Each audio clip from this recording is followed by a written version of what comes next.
Il est 8h10, bienvenue si vous nous rejoignez sur RCF et Radio Notre-Dame. Parmi les figures modernes de sainteté, il y a bien sûr Carlo Acutis, le saint d'Internet. Mais il y en a un autre, peut-être moins connu, et c'est bien dommage. Pier Giorgio Frassati, cet Italien, fils du fondateur du quotidien La Stampa, est mort il y a 100 ans, jour pour jour. Il avait seulement 24 ans.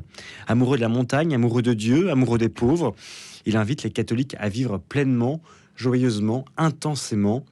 À ses obsèques, une affluence exceptionnelle des milliers de personnes, à la surprise de sa famille qui ne se doutait de rien des œuvres de charité du jeune Pier Giorgio, membre du tiers-ordre dominicain. Il fallait donc un dominicain pour en parler ce matin.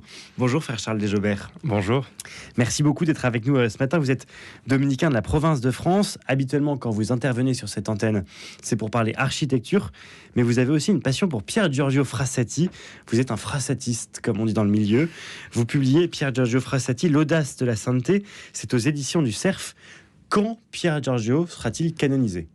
Alors Pier Giorgio sera canonisé le 7 septembre prochain. On l'attendait pour le 3 août au départ, c'est ce qui avait été annoncé. Et puis la mort du pape François a mis un grain de sable. Exactement, il va être canonisé en même temps que Carlo Acutis, donc le 7 septembre prochain à Rome.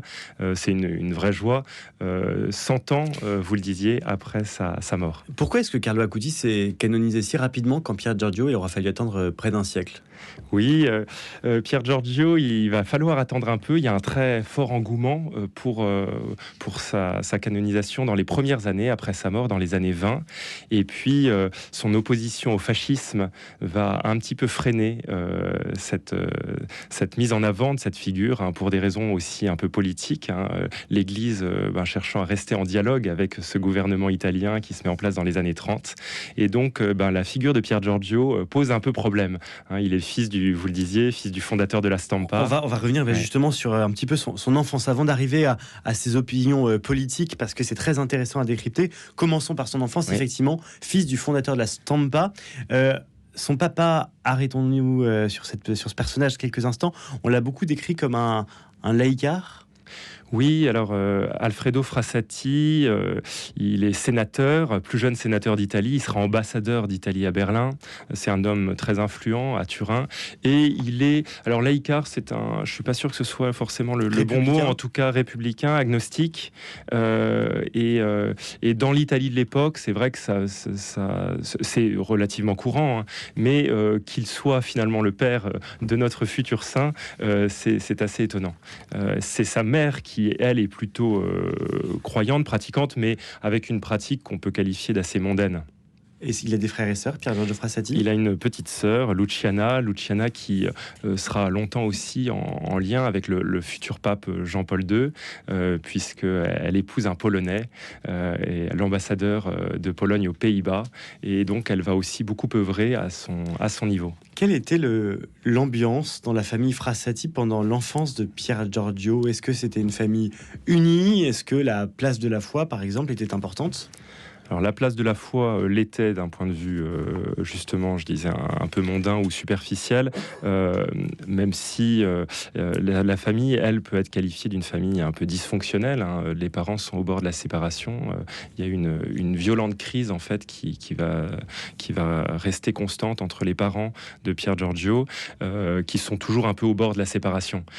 C'est Luciana, d'ailleurs, la sœur de Pier Giorgio, qui est poète aussi, et qui dira plus tard la cheminée sans feu et le balcon sans fleurs qui courait le long de la façade de notre maison pouvait assez bien décrire finalement l'ambiance qui régnait. Oui. Et donc, ça c'est pour la place de la foi.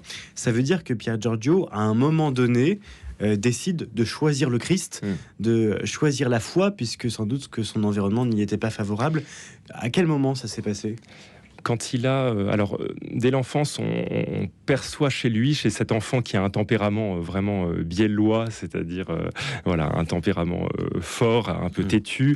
On perçoit assez vite chez lui tout de même des actes de charité remarquables. Et vers 14-15 ans, ça se déploie déjà dans une fréquentation assidue des sacrements, et notamment la messe quotidienne, mais surtout dans le service des plus pauvres. Il découvre en fait assez tôt qu'il appartient à une famille universelle, qui est cette famille du Christ, loin de cette famille peut-être installée qui lui aurait permis d'avoir une vie tranquille et peut-être un peu oisive. Frère Charles Desjobert, ça passe par des rencontres, il y a des personnalités qui le marquent? Alors il va être, marqué par plusieurs personnes, notamment un prêtre de Berlin qui est appelé le Saint François de Berlin et qui, je pense, le marque de manière assez décisive, même si plus tard il dira je ne veux pas être prêtre parce qu'un prêtre est trop loin des pauvres. C'est en tout cas ce qu'il perçoit dans l'Italie de l'époque et il va plutôt se voir comme mineur, donc auprès des ingénieurs des mines pour être auprès des mineurs. Alors il a une passion pour les hauteurs, mais aussi une passion pour les profondeurs. Passion pour les hauteurs, puisqu'il a une passion pour la montagne. C'est vrai que là, comme on parlait de la foi de Pier Giorgio, on peut avoir l'impression d'un saint extrêmement pieux. C'était aussi sans doute un joyeux luron, on pourrait dire ça comme ça, un gai luron. Oui, c'est un bon vivant. C'est ce qui va aussi étonner. Pier Giorgio, c'est à la fois, c'est vrai, comme le dira Jean-Paul II, l'homme des 8 béatitudes. C'est l'homme des béatitudes. Quand on dit l'homme des 8 béatitudes, on pense à quoi? On pense à ce service des pauvres et qu'il met parfaitement à l'œuvre et à cette charité très, très réelle. Mais en même temps, il va signer un certain nombre de ses lettres du nom de Robespierre. On pourra peut-être revenir sur ce nom un peu étonnant. On le surnommera Fracassati parce qu'il est plutôt bruyant. Et puis il va créer la société des Tiplouches et on est loin d'une société pieuse a priori. C'est ça que sa bande de copains, il l'appelle la bande des Tiplouches. À quoi ça fait référence? Alors, Itipiloski, les Tiplouches, c'est en fait une bande d'amis, une dizaine, garçons et filles qui partent en montagne, escalader, mais prier aussi. Et c'est ce qui est très frappant chez Pier Giorgio et qu'on voit bien dans ses lettres et ses écrits, c'est ce lien permanent entre une vie généreuse, joyeuse, dynamique et la prière, la foi, cette encre sûre pour toute sa vie, qui vient comme irriguer toutes ses passions et toutes ses manières de se donner au monde. Et ça, c'est pour moi une des caractéristiques et une des modernités extrêmes de Pier Giorgio, ce lien entre une foi intense et vécue, mais justement une manière d'être saint qui est absolument nouvelle. Et puis on voit bien avec la compagnie des Tiplouches qu'il a aussi une capacité à fédérer une bande d'amis. Oui, il a un tempérament un peu de leader, même s'il est mal compris de sa famille. Sa famille le prend un peu de haut. Son père rêve qu'il reprenne la Stampa, le journal familial, donc il a un avenir a priori tout tracé. C'est une famille extrêmement aisée, bourgeoise, très installée. Et Pier Giorgio prend un autre chemin qui va un peu détonner. Il a l'air de galérer un peu dans les études. Son père s'inquiète d'ailleurs de ça. Et pourtant, en fait, dans le silence aussi et dans la discrétion, il va mettre en œuvre une charité complète. Quelle est la relation avec son père ? Elle est un peu tendue, c'est le moins qu'on puisse dire, et en même temps, dans une espèce d'admiration réciproque. Pier Giorgio a une très grande estime pour ses parents, même s'il ne suit pas nécessairement le chemin qu'ils avaient prévu pour lui. Alors, on a une reprise, Alfredo Frassati reprend très durement son fils à de nombreuses reprises. Il y a une lettre notamment où il lui dit, voilà, il faut que tu te persuades, cher Giorgio, que la vie doit être prise très au sérieux, et la manière dont tu agis et aujourd'hui ne convient ni à toi ni aux tiens qui sont très déçus par ces affaires qui se reproduisent si régulièrement. J'ai peu d'espoir que tu changes, pourtant il serait impératif que tu changes immédiatement et ne pas vivre comme n'importe quel écervelé. Ce sont les résultats du bac aujourd'hui, peut-être que ça inspirera certains des auditeurs ou des parents qui nous écoutent. Vous le disiez, frère Charles Desjobert, Pier Giorgio Frassati, il signait aussi parfois ses lettres du nom de Robespierre. Alors là, ça peut paraître un peu étonnant, sachant qu'il va bientôt être saint. Voilà, on a des lettres qui d'ailleurs ne seront pas... on hésitera un peu à les publier au début, on expurgera certains de ces textes, et aujourd'hui pourtant c'est ce qui fait la vraie valeur d'une lecture complète de Pier Giorgio. Vous savez, pour les saints, on peut avoir une lecture purement hagiographique, c'est-à-dire qu'on retient que les éléments les plus pieux d'une vie. Le risque, c'est qu'on perde un peu de chair, et c'est ce qui me frappe avec les saints contemporains, et Pier Giorgio c'est ça. On a des photos, on a des lettres, on a quelque chose de très riche. Et donc Pier Giorgio, oui, il signe ses lettres du nom de Robespierre. C'est suite à une pièce de théâtre qu'il allait voir avec son meilleur ami, Marco Beltramo. Et ils vont voir une pièce qui s'appelle Il Conte dei Bresciards, qui aura pas beaucoup de succès, mais qui parle de la Révolution française. Et en sortant de cette pièce, eh bien, chacun des deux protagonistes, Pier Giorgio et Marco, vont se retrouver affublés d'un surnom. Et Pier Giorgio se retrouvera avec le nom de Robespierre. Et donc, on aura des lettres signées Robespierre. C'est en Jésus-Christ, Terror omnia vincit, Robespierre. Alors, quand vous lisez ça, vous êtes un peu surpris. Ouais. Il est mort il y a 100 ans, jour pour jour. Il avait 24 ans. C'était donc un jeune adulte qui a été amoureux, sans doute, d'une membre, justement, je crois, de la compagnie des Tiplouches. Est-ce qu'il a été fiancé ? Il aurait pu se fiancer. Il tombe amoureux d'une des filles de la compagnie, Laura Hidalgo. Pour les Parisiens, peut-être que ce nom évoquera quelque chose, mais je crois qu'il n'y a aucune parenté. Puisqu'elle est espagnole. Voilà. Et donc, il tombe amoureux de cette Laura, qui est orpheline, qui est d'un milieu beaucoup plus modeste. Et il perçoit que ses parents n'accepteront jamais qu'il l'épouse. Et donc, il va devoir faire un choix, renoncer à cet amour-là, ce qui sera un choix très difficile. C'est-à-dire que, par amour pour ses parents, avec qui c'est déjà compliqué, Pier Giorgio renonce à engager une relation avec Laura. Oui, alors je pense qu'il ne faut pas simplement le lier à cet amour pour ses parents, mais c'est vrai qu'il fait un choix, en tout cas en conscience, de ne pas donner suite à ce sentiment amoureux qu'il perçoit. Et ça va chez lui entraîner une crise assez profonde qu'on voit dans ses lettres, mais qui est une crise à la fois sentimentale, mais aussi spirituelle. Et ça donne beaucoup aussi de poids à cette figure de Pier Giorgio, parce qu'on va pouvoir suivre la manière dont il va se relever de cette crise, décider de reprendre le chemin de la vie et pouvoir dire finalement, il ne faut jamais vivoter, mais vivre. Ça me frappe en vous écoutant ce matin, frère Charles Desjobert. C'est vrai que Pier Giorgio Frassati, c'est l'homme qu'on voit avec un piolet en haut d'une montagne, verso l'alto, le jeune homme qui paraît solide, un solide gaillard, on pourrait dire. Et en même temps, on perçoit un homme d'une grande sensibilité, c'est ce qui transparaît dans ses lettres. Oui, et c'est pour ça que ces lettres sont intéressantes, et d'où l'objet aussi de ce livre. En 2019, on a publié en français l'intégralité de ces lettres aux éditions du Cerf, et l'idée c'était déjà de donner à lire ce parcours plus complet, non pas une sélection de quelques mots pris sur le vif, et puis qui finissent par constituer une image un peu pieuse d'un homme très important et intéressant, mais un travail plus en profondeur. Et quand on suit ces lettres, en fait, c'est un véritable compagnonnage qu'on va faire avec Pier Giorgio, compagnonnage à la suite du Christ, parce que on va pouvoir finalement presque dialoguer avec lui.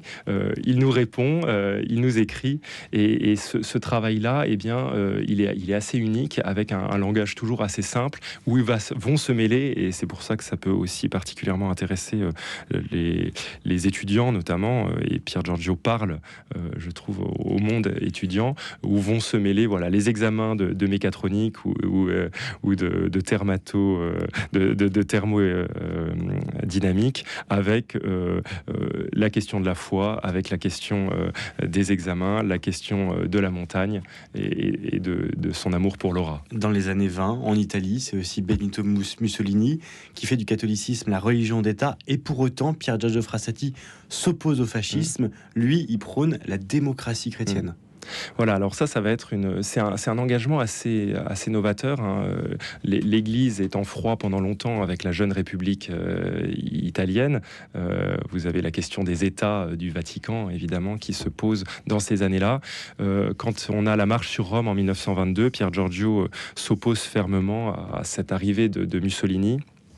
Et il va garder cette ligne de conduite qui n'est pas si évidente, puisque le fascisme va séduire un bon nombre de catholiques aussi en Italie. Et Pier Giorgio, très tôt, garde cette cette capacité de discernement.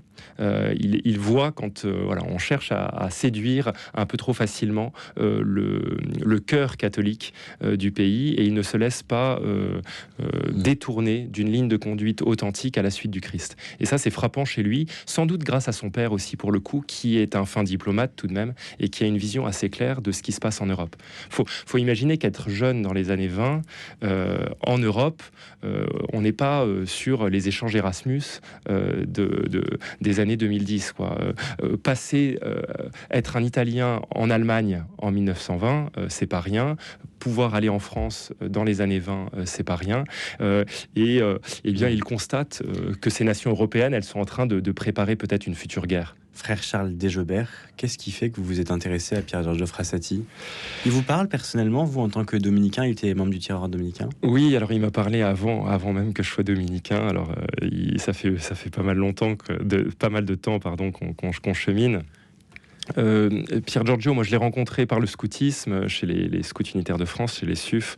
J'en profite, je me permets, puisque vous parlez du scoutisme, à partir de 9h, on fait un débat spécial avec les 3 mouvements scouts pour parler du lien à l'église. Voilà, ça me permet de faire un teasing. Voilà, vous, exactement. C'était par les SUF à Sancerre, dans le centre de la France, où on avait une troupe qui s'était mise sous le patronage de Pier Giorgio Frassati, donc c'était un nom un peu lointain pour moi.